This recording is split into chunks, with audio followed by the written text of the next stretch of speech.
Vote माग्न मेरो लागि म त गाडा त भोटै हाल्न जान्न जान्न म त त्यस्तो भनेर हुन्न नि जान्न म त रानीको छोरा दिए पनि यति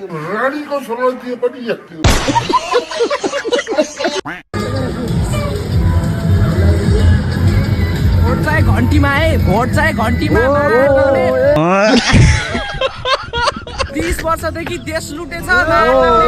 यहाँ पैसा लुट्ने हिँडेको भोट चाहिँ घन्टीमै होइन। तपाईले आफ्नो दाँतको त सुधार गर्न सक्नु भएको छैन अनि पछि स्वास्थ्यको सुधार तपाई स्वास्थ्य मन्त्री भएपछि कि अब भोलि यस्तै गरेर त भएन त दाँत क्याप हेर्नु सकी बाँड्दै आउनु भएको थियो त्यही भएर अब घाँस काट्न पनि हुन्छ घाम पनि छेल्ने भयो यसलाई अझै टी सर्टहरू दियो भने झन् राम्रो म जस्ता भोलिन्टियर जन्मिनु पर्यो एमालेका पनि पार्टी भन्दा पनि मेरो घाँस काट्ने साथी मेरो खराब पानी छ मेरो खराब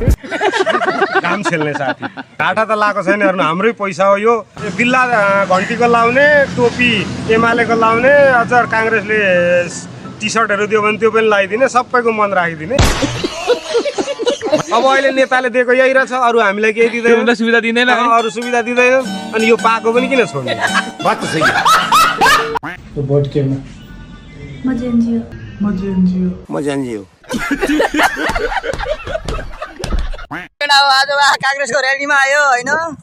यहाँ 1000 रुपियाँको तेल हालिदियो केटा अब हामी लमा अब यो झन्डा फालेर तेल सेल हालिसक्यो होइन यहाँ झन्डा फालेर अब हामी तेल सेल भत्ता सत्ता खाएर घरतिर लाग्यो है केटा हो यो र्याली स्याली होइन एनी आऊ घन्टी जिताऊ केटा हो।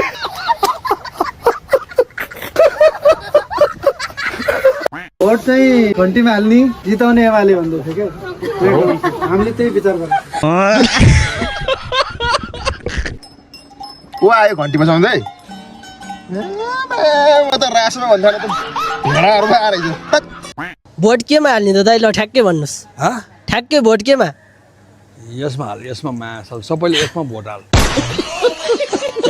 के हो दाइ त्यो त्यही जानु त्यो लिएर तपाईँ चुनावमा उठ्नु भएको र होइन चुनाव त मलाई इन्ट्रेस्टै छैन नि किन नउठ्नु भएको दाइ किन नउठ्नु भएको त अनि यो सबै यस्तै पाठकीहरूको सङ्गत हुन्छ किन उठ्ने तपाईलाई के लाग्छ गगन थापा यहाँ चुनाव लड्न किन आउनु भयो होला मधेसलाई लुट्नलाई हजुर ल कुन पार्टी यो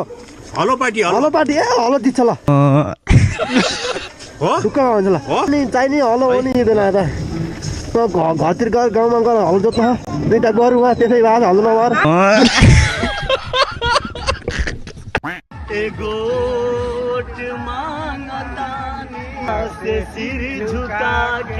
विमल बोलो सुबह केसरी दाइ भोट केमा 8 सूर्य 7 नेपाली काङ्ग्रेस जिन्दाबाद भोट केमा घन्टीमा जय माटो